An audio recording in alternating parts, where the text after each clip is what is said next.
DCC bank ಯಾರಪ್ಪನ ಆಸ್ತಿಯಲ್ಲ, ಇದು ರೈತರ ಏಳಿಗೆಗೆ ಇರುವ ಬ್ಯಾಂಕ್. ಇಲ್ಲಿ ದಬ್ಬಾಳಿಕೆ ಮಾಡುವುದನ್ನ ರೈತರು ಸಹಿಸುವುದಿಲ್ಲ ಎಂದು ಮಾಜಿ ಸಂಸದ ರಮೇಶ್ ಕತ್ತಿ ಮಾಜಿ ಸಂಸದ ಅಣ್ಣಾ ಸಾಹೇಬ್ ಜೊಲ್ಲೆಯ ವಿರುದ್ಧ ವಾಗ್ದಾಳಿ ನಡೆಸಿದರು. ಶುಕ್ರವಾರ ರಾತ್ರಿ ಯಮಕನಮರಡಿಯಲ್ಲಿ ಸುದ್ದಿಗಾರರೊಂದಿಗೆ ಮಾತನಾಡಿದವರು, ರೈತರಿಗೆ ಅನ್ಯಾಯ ಮಾಡಿದರೆ ಎದೆಯ ಮೇಲೆ ಒದ್ದು ಕೇಳುತ್ತಾರೆ. ಡಿಸಿಸಿ ಬ್ಯಾಂಕ್ ಹೆಸರಿನಲ್ಲಿ ರಾಜಕಾರಣ ಮಾಡುವುದು ಸರಿಯಲ್ಲ ಎಂದು ಎಚ್ಚರಿಸಿದರು.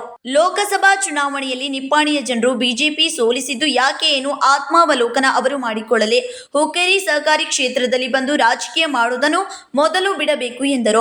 ಹುಕ್ಕೇರಿ ತಾಲೂಕಿನ ಸಹಕಾರಿ ಕ್ಷೇತ್ರದ ಸ್ವಾಭಿಮಾನಿ ಪೆನಲ್ನ 15 ಜನ ಅಭ್ಯರ್ಥಿಗಳು ನಾಮಪತ್ರ ಸಲ್ಲಿಸಿದ್ದಾರೆ.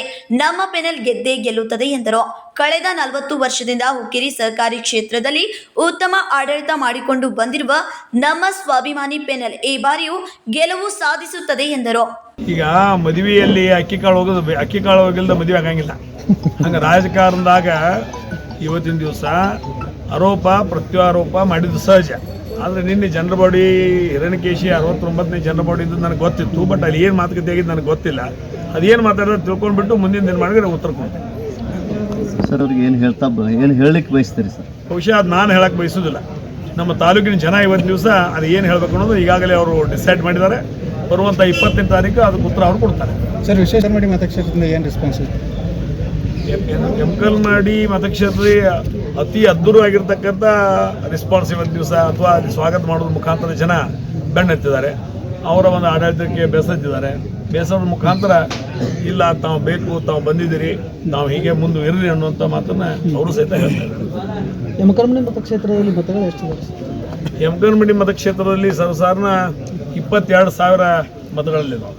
ಸರ್, ಇನ್ನೊಂದ್ರೆ ನಿನ್ನೆ ಜೊಲ್ಲೆ ಅವ್ರು ಭಾಷಣ ಮಾಡ್ಬೇಕಂದ್ರೆ AGM ಒಳಗೆ ನಮ್ಮ ಕಡೆ ಯಾರು ಬರಂಗಿಲ್ಲ, ಅವ್ರಿಗೆ ನಾವು ಪತ್ತು ಬರೆಯಂಗಿಲ್ಲ, ಅನುಕೂಲ ಮಾಡಿ ಕೊಡಂಗಿಲ್ಲ ಅನ್ನೋ ಮಾತು ಮಾತಾಡ್ತಾರೆ. ಇನ್ನೂ ಅದ್ರ ಬಿ ವಿಚಾರ ಮಾಡ್ರಿ ಅಂತಾರೆ ಸರ್ ಅವರು ಇನ್ನೂ ವಿಚಾರ ಮಾಡ್ರಿ, ನಮ್ಮ ಕಡೆ ಬಂದ್ರು ಈಗೂ ಬರ್ರಿ ಚಾನ್ಸ್ ಐತೆ ಮಾತಾಡ್ತಾರೆ ಸರ್. ಡಿಸಿಸಿ ಬ್ಯಾಂಕ್ ಯಾರಪ್ಪನ ಆಸ್ತಿ ಅಲ್ಲ, ಜಿಲ್ಲೆಯ ಹಿರಿಯರು ಕೆಟ್ಟಿರ್ತಕ್ಕಂಥ ಆಸ್ತಿ ಮತ್ತು ಜಿಲ್ಲೆಯ ಸಾಮಾನ್ಯ ಮಧ್ಯಮ ವರ್ಗ, ಮೇಲ್ವರ್ಗ, ಕೆಳವರ್ಗ ಇಟ್ಟಿರ್ತಕ್ಕಂಥ ಠೇವು.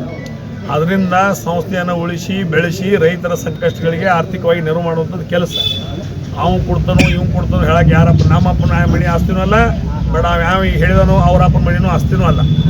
ಇದನ್ನು ಪದೇ ಮಾಡಕ್ಕೆ ಹೋದ್ರೆ ನಾಳೆ ರೈತರ ಬಂದು ಎದಿ ಮ್ಯಾಗ ಓದಿಯುವಂಥ ಕೆಲಸ ಅವ್ರು ತಪ್ಪು ಮಾಡಿದ್ರು ಮಾಡ್ತಾರೆ, ನಾನು ತಪ್ಪು ಮಾಡಿದ್ರು ಮಾಡ್ತಾರೆ.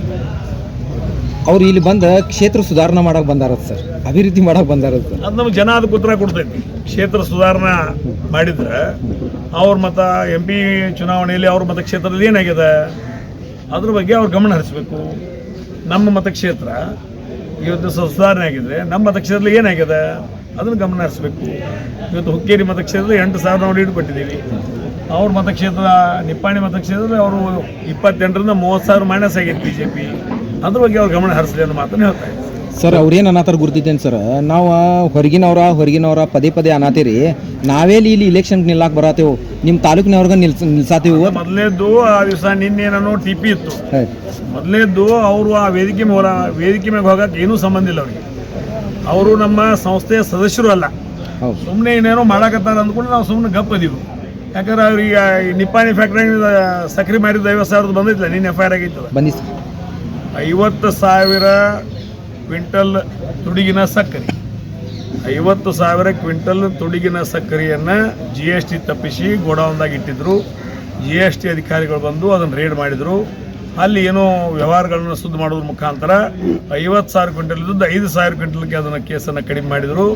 ಮಾಡಿ ಅವ್ರಿಗೇನು ದಂಡ ತುಂಬಬೇಕು, ಅದೇನು ಮಾಡಬೇಕು ಅದೆಲ್ಲ ಕೈ ಬೆಚ್ಚಗೆ ಮಾಡಿ ಎಲ್ಲ ಮಾಡಿ ಮುಗಿಸಿದರು. ಆದರೆ ಅಲ್ಲಿ ಜನತೆ, ಅಲ್ಲಿ ರೈತರು ಇವತ್ತು ದಿವಸ ಅದೇ ವಿಷಯವನ್ನು ತಗೊಂಡು ಕೋರ್ಟಿಗೆ ಹೋದರು.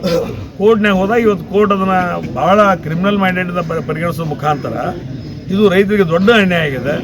ಇವತ್ತು 50,000 ಕ್ವಿಂಟಲ್ ಅಂದರೆ ಈ FRPಯಲ್ಲಿ 0.73% FRP ನಾವೇನು ರೇಟ್ ಕೊಡ್ತೀವಲ್ಲ, ಆ FRP ರೇಟ್ನಲ್ಲಿ ಪ್ರತಿ ಕ್ವಿಂಟಲ್ಗೆ ಪ್ರತಿ ಟನ್ಗೆ 70 ರೂಪಾಯಿ ಕಡಿಮೆ ಕೊಟ್ಟಂಥ ಪರಿಸ್ಥಿತಿ ನಿರ್ಮಾಣ ಆಗಿದೆ. ಅದನ್ನು ಇವತ್ತು FRP ರೇಟ್ನಲ್ಲಿ 70 ರೂಪಾಯಿ ಇವತ್ತು ಮೋಸ ಮಾಡಿದ್ದಾರೆ ಅವರು. ಅದನ್ನು ಅವ್ರು ಕೊಡಬೇಕಾಗಿತ್ತು. ಅದನ್ನು ರಿಕವರಿಯಾಗ ತುಡುಗು ಮಾಡಿ ಸಕ್ರೆ ರಿಕವರಿಯಾಗಿ ಕಡಿಮೆ ತೋರಿಸೋದ್ರಿಂದ ರೈತರಿಗೆ ಪ್ರತಿ ಟನ್ಗೆ 70 ರೂಪಾಯಿ ಇವತ್ತು ಲಾಸ್ ಆಗಿದೆ. ಮತ್ತು ಜೊತೆಗೆ ಆ ಸಂಬಂಧಪಟ್ಟಂಥ ಸಂಸ್ಥೆಯ ಅಧ್ಯಕ್ಷರು, ಉಪಾಧ್ಯಕ್ಷರು, ಆಡಳಿತ ಮಂಡಳಿ ಕೋರ್ಟ್ನವರಿಗೆ FIR ಮಾಡಿದ್ದಾರೆ, FIR ಮಾಡ್ಕೊಂಡಿದೆ. ಮತ್ತು ಅಂಥ ಜನರ ಜೊತೆ, ಅಂಥವ್ರು ಹೇಳೋರ ಜೊತೆ ನಾವು ಮಾತಾಡೋಕ್ಕಾಗೋದಿಲ್ಲ. ಈಗ ಇದಕ್ಕೇನವರು ಉತ್ತರ ಕೊಡ್ತಾರೆ. ಈಗ ಒಂದು ಸಂಸ್ಥೆ, ಸಹಕಾರಿ ಸಂಸ್ಥೆ, ಆ ಸಂಸ್ಥೆಯಲ್ಲಿದ್ದಂಥ 50,000 ಕ್ವಿಂಟಲ್ ಸಕ್ಕರೆ ತುಡುಗು ಮಾಡಿದ್ರು, ಬೇರೆ ಗೋಡೌನ್ದಾಗಿಟ್ಟರು.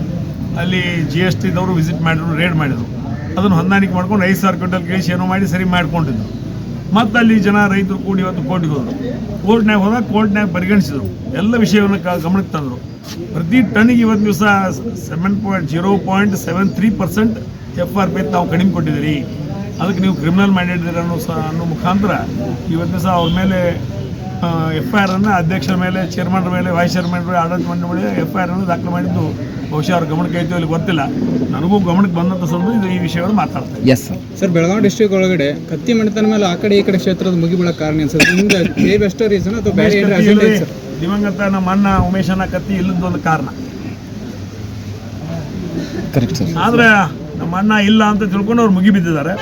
ಆ ಮುಗಿಬಿದ್ದಂಥ ಜನರಿಗೆ ನಮ್ಮ ತಾಲೂಕಿನ ಜನ ದೊಡ್ಡ ಸಾವುಕಾರ ಹೆಂಗಿದ್ದ, ಸಣ್ಣ ಸಾವುಕಾರ ಹೆಂಗದನು, ಅಥವಾ ಕುಮಾರಣ್ಣ ಪಾಟೀಲ್ ಹೆಂಗದರು, ಅಥವಾ AB ಪಾಟೀಲ್ ಹೆಂಗದರು ಅನ್ನೋದು ಬರುವಂಥ 28ನೇ ತಾರೀಕು ಉತ್ತರ ಕೊಡೋದ್ರ ಮುಖಾಂತರ ಇನ್ನೊಮ್ಮೆ ಹುಕ್ಕೇರಿ ತಾಲೂಕಿನ ಕಣ್ಣು ಎತ್ತಿ ನೋಡಬಾರ್ದು ಅಂತ ಒಂದು ಸ್ಥಿತಿಗೆ ಅವ್ರನ್ನ ತರ್ತಾರೆ. ಅಣ್ಣ, ನಿಮ್ಮ ಪೆನಲ್ದಿಂದ ಎಷ್ಟು ಜನ ಆಚೆ ಬರ್ತಾರೆ ಸರ್? ಎಲ್ಲರೂ ಆಚೆ ಬರ್ತಾರೆ? 15 ವಿನೋದ್ ಕೋಲ್ಕಾರ್, KMM ಕನ್ನಡ ನ್ಯೂಸ್, ಬೆಳಗಾವಿ.